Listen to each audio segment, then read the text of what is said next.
Analogi kolam renang itu digunakan untuk memahami pompa natrium kalium karena kolam renang dengan dua sisi yang memiliki air tawar dan air asin itu mirip dengan cara pompa natrium kalium memastikan distribusi ion tetap stabil meskipun terjadi gangguan seperti potensial aksi.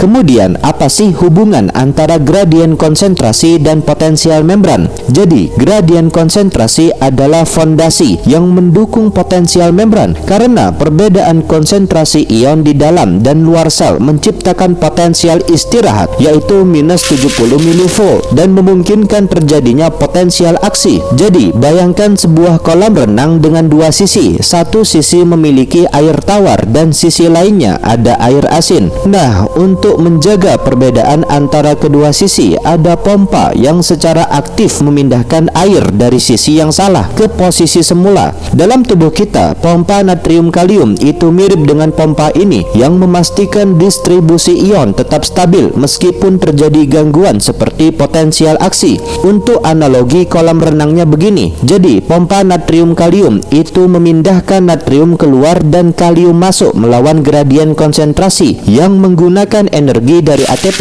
Nah, gradien konsentrasi itu menjaga perbedaan konsentrasi antara bagian dalam dan luar. Itu menjaga perbedaan konsentrasi antara bagian dalam cairan intrasel dan luar sel cairan ekstrasel sehingga potensial membran dapat terus berfungsi. Lalu untuk perubahan kecil efek besarnya begini. Jadi selama potensial aksi hanya sejumlah kecil ion yang bergerak sekitar 1 dari 100.000 kalium yang meninggalkan sel dan jumlah setara natriumnya masuk. Nah, meskipun perubahan ini kecil, dia menyebabkan perubahan besar pada potensial membran 100 mV dari minus 70 mV menjadi plus 30 mV.